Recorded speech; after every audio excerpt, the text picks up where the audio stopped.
Anything is capable of subversion. It's not just banking, but it's, for instance, things like praying and believing and teaching that one can do for the wrong reason. One can use them to advance one's self-esteem, one can use them to impress others. Anything is capable of being subverted.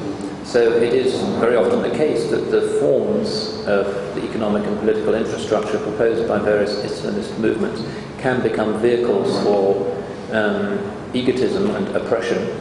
And some of the leaders of, for instance, the so-called Islamic Republic of Iran in the last 30 years have been people who clearly were in it for reasons of personal gain, for cronyism, for supporting the employability of family members, for exploitation of various kinds.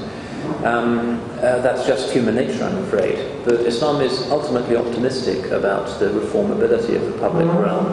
The fact that very often people engage in religion for the wrong reason is not justification for simply not being religious, because that's the weakness of any system. People abuse other systems, whether it be socialism or capitalism or any other public ordering of human life for egotistic reasons. The strength of religion is that it has within itself, really, as its reason for existence, sophisticated methodology for restraining the ego, something that capitalism and socialism never had, for instance. So on a level playing field, if Muslims enter those disciplines, such as banking, with the aqidah as the basic engine of their involvement, inshaAllah, then those sectors will be more successful than their secular equivalents. But if they enter them just as a career path in order to maximize profits and generate prestige, employment for themselves, then that will be the way in which they're judged, and the results may be purely material. Islam, obviously, as a comprehensive vision of human transformation, has due place for the political, and our history, in fact the origins of our history indicate that. We are very far from being apolitical. But it's also the case that whereas the Quran and the Hadith provide meticulously detailed guidance for many obligations, such as prayer, fasting, financial transactions and others, the exact process by which somebody attains and holds political power cannot be said to be covered by a large number of verses and hadiths. And as a result, there is no single Islamic political theory. There are a range of views that the Ummah has historically developed. And Imam Ghazali has one of the well-known political theories in Islam, but there are many others. The Ottomans took a different view. The Hanafi understanding is different from the Shafi'i understanding. And Islamic polities historically have been ruled by a wide variety of different sorts of people. You can see that in the fact that although we revere all of the four Khulafa Rashidun, each of them came to power through a very different kind of process. And no doubt there is a sign for us in that. They were, after all, Rashidun.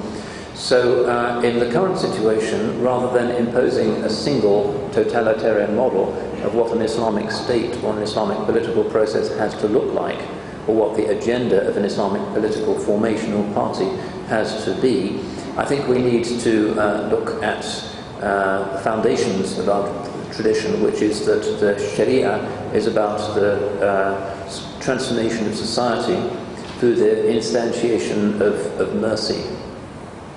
And the basic principle there is that لا تسألوا الإمارة, do not ask for political power, which is a sound hadith, because if you ask for it, it will be given power over you. وكلت إليه, it will be given power over you. But if you are given it without seeking it, you will be given success in it. How that's to be understood depends on the political possibilities available in different cultures. And certain cultures may have a system of sultans or amirs. Some cultures might have a system of republican consultation. There are many possible models, and amongst the ulama one sees validations, complete or partial, of many of those models. What's important, I think, is not so much the actual mechanics of an Islamic political process, so much as the way in which that process guarantees a society in which ego is kept at bay and the Islamic potential of the subject is actually unleashed. Generally, the political processes in the contemporary Islamic world have produced political orders which are profoundly suspicious of religion, not just in its political manifestations, but religion as a whole. Most of the regimes in the Muslim world clearly are terrified of any sort of religion and try and keep it in its box as much as possible. They may well make large public claims to support for religion. They may ostentatiously appear at public forms of worship and maintain certain traditional symbolisms, but the reality is that the great majority of our regimes, and I'm speaking largely of the place that I know, that is to say the Middle East, the Southeast Asia I don't really know at all and have no ability to pronounce upon, but generally one finds that the regimes are phobic or allergic to the principle of religion. That has to be overcome. In Turkey recently we have seen the sophisticated reintroduction of the principle of piety into politics through the AKP and other political formations. That's one possible model of how to reintroduce ethical religion into a republican secular order. No doubt there are other possible models, but I don't think that there is a single ideology. And one of the great failings of a lot of political Islamism in the past few decades, it seems to me, has been that they have insisted in a totalitarian way that I think owes more to Western inspiration than to our own tradition on a single legitimate vision for the relationship of faith and politics, and a consequently totalitarian view of how the state should impose right behaviour on the population. Something which it's impossible to envisage traditionally, because whereas the modern state monopolises legislation, the traditional Muslim state doesn't legislate at all. The question of how a nation state can be Islamic is something that many of our scholars have not thought through sufficiently. Traditionally, legislation is God's as understood by the ulama, and the state plays no part in it. How that vision can be integrated into the modern system of the state, whereby the state alone legislates, and you have a legislature, which is parliament or some kind of council of ministers answerable to a monarch, hasn't been adequately dealt with.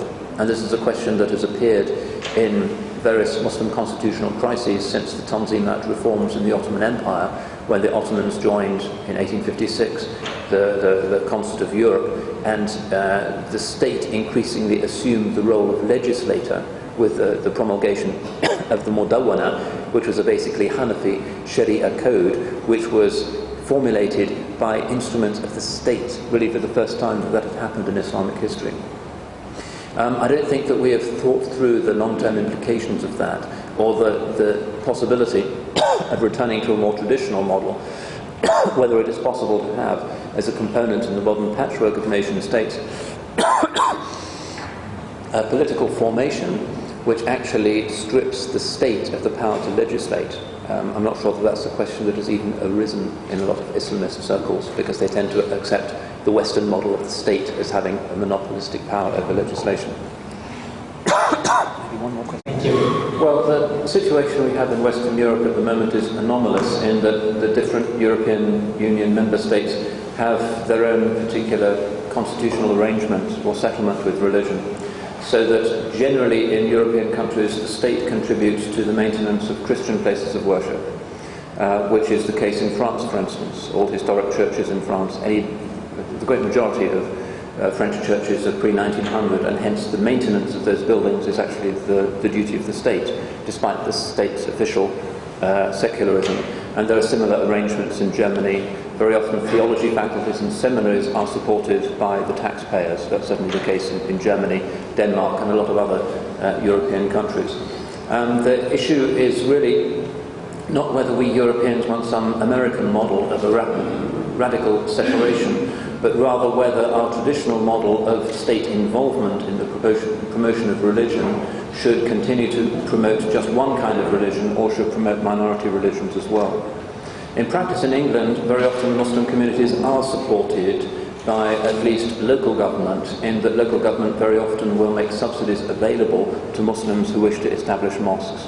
And that's been frequently the case, hundreds of times, in particularly the north of England, where generally poor Muslim communities have had the purchase of land subsidised for them by local ratepayers and taxpayers. Whether that should become a more general national pattern is a subject of some contention. Generally, I think Muslims in England are not pressing for subventions from the British taxpayer for mosque construction, but maybe that ought to change. Whether that model is actually something that is beneficial towards religion, I doubt very much. And in terms of the idea that historically it was a duty of Muslim states to build mosques, that's certainly not one of the canonical Sharia obligations upon a ruler. If you go to a classical Muslim city and look at the names of the buildings and the Waqf documents that explain how they were founded, you'll find that occasionally the big mosque in a city will carry the name of a ruler, or will have been founded by a ruler. So the Mosque of Ibn Tulun was the Friday mosque in Cairo in the Abbasid period, and the great mosque of Samarra in Iraq. Similarly, the Umayyad mosque in Damascus was funded from the Bayt al-Mal of the Muslims. But generally, 99% of the mosques where people are praying were not founded by the state at all, but were founded by local benefactors, quite often actually local women. At least half of the mosques in traditional Middle Eastern countries were founded by waqfs that were made by women, and the same in Istanbul as well. We have to remember that the state in the traditional Islamic world actually did very little. Our vision was not quite the free market vision, but not a socialist or a dirigist vision either, in that the duty of the ruler was to defend the frontiers and to ensure that the Sharia courts operated. Otherwise, the ruler had no responsibilities or duties. Traditional rulers certainly didn't get involved in education, for instance. They might occasionally create an academy for supporting a particular view, usually for political reasons. But generally, mass education, which did exist in the traditional Muslim world, was produced from local resources and local populations. The health provision, similarly, increasingly seen as a responsibility of states, was very seldom provided by states in the traditional Islamic world. Occasionally, a great ruler might want to make a symbolic statement and build, for instance, the Suleymaniye Mosque in Istanbul, which had a Darul Shifa, or a hospital attached to it. But overwhelmingly, that was exceptional. A few big symbolic sultanic structures might suggest that the responsibility of the state extended into social welfare, but generally, we had a minimalist model of what the ruler was for.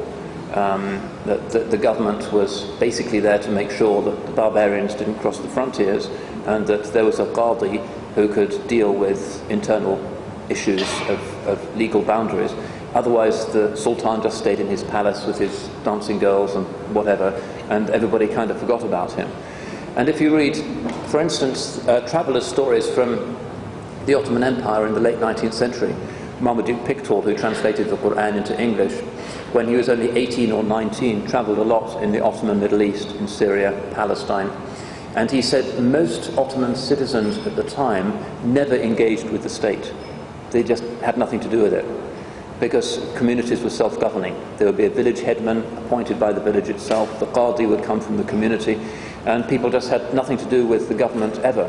And they felt very free in that. For him, travelling in the Muslim world, having been brought up in the strictures of Victorian England, highly regulated, was a kind of liberation. He, like many others at the time, experienced the Muslim world as a place of radical freedom, where communities were self-regulated and people could travel as they wished without any kind of documentation. Nowadays we have the opposite.